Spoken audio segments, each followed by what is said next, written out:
안녕하세요. 오늘 4월 11일, 한국은 벌써 12일 부활절이 됐죠. 2020년 부활절은 정말 특별한 부활절이 되는 것 같습니다.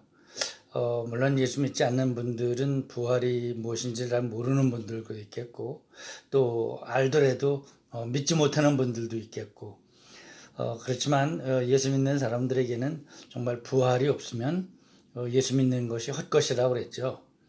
정말 죽는 것이 끝이고 이 세상에서 끝인다면 예수 믿는 것은 의미가 없습니다.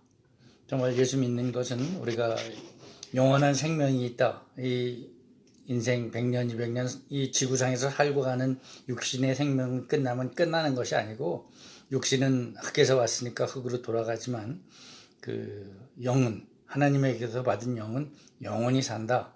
그래서 이제 우리가 구원받는다고 하는 것은, 그 영적으로 거듭 태어난다고 하는 것은 우리가 이 세상에서의 삶이 끝이 아니고 영원히 죽지 않는다. 우리가 영원 하나님께로 가서 하나님과 영원한 삶을 같이 할 수 있다 하는 것이 기독교 신앙의 가장 중요한 요체입니다. 그렇기 때문에 예수님이 부활을 통해서 우리에게 부활을 확정시켜 주셨다. 이미 보여주셨잖아요. 근데 그걸 이제 그 당시에도 그렇고 지금도 믿지 못하는 사람들은 못 믿는 거죠. 안 믿어져서 못 믿는 사람들도 좀 답답할 거예요.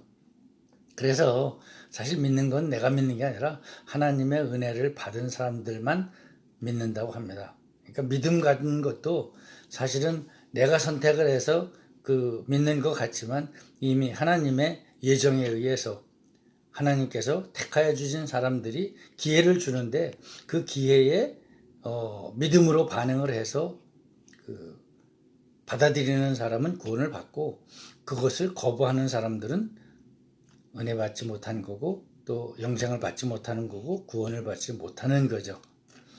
그래서 사실은 그 믿는 사람들의 책임도 그 구원은 하나님께 달려 있기 때문에 우리는 다만 이런 구원의 복음, 예수님이 이 땅에 오신 것은 모든 사람으로 인해서, 그 이단들이 얘기하는 14만 4천 명이 아니고 모든 사람들이 다 구원을 받기를 원하시는 하나님의 뜻을 전하는 것, 그게 전도지요. 또 선교고. 그래서 그런 것들이 정말 하나님의 은혜를 깨달은 사람일수록 하나님의 은혜가 얼마나 큰지 더 깊이 느낄수록 그 전도나 선교에 대한 사명감을 갖게 되고 그걸 위해서 나름대로 노력을 하는데, 물론 그렇지 않으면 그것이 그렇게 중요하다고 생각하지 못하면 못할 수도 있는 그런 거죠. 그래서 어떻게 보면 그 나무는 그 열매로 안다. 결국 그 나무가 어떤 열매를 갖느냐가 중요한데, 그 이제 나무를, 이거 열매를 잘 맡기 위해서는 나무가 튼튼하게 잘 자라야죠. 굳건한 믿음 속에서. 근데 그 열심은 있지만 그렇게 잘 배울 기회가 없는 사람들이 사실은 이단에 빠집니다. 이단들이 그런 걸 노리는 거죠. 그 사람이 그 예수님을, 하나님을 알고자 하는 열심은 있는데 제대로 배울 기회가 없었다든지, 또 현재 당하고 있는 어려움과 고난들을 잘 보듬어두지 못한다든지, 그러면 이제 그런 걸 이용을 해서 정말 그 나쁜 길로, 사악한 길로 끌고 가서 자기네들의 욕심을 채우는 거죠.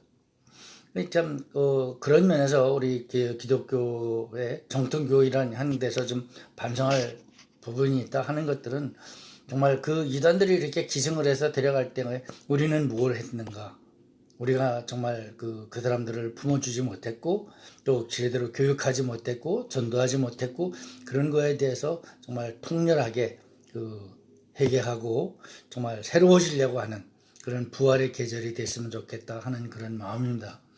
특별히 이런 부활절을 맞이해서 이 부활의 신앙을 통해서 다시 한번 신앙을 굳건히 하고, 정말 내가 받은 그 구원, 내가 받은 그 하나님의 은혜, 그것이 얼마나 큰지 안다면 그것을 이용을 해가지고 다른 사람에게 열심히 전도하고 번영할 수 있는 그런 내용.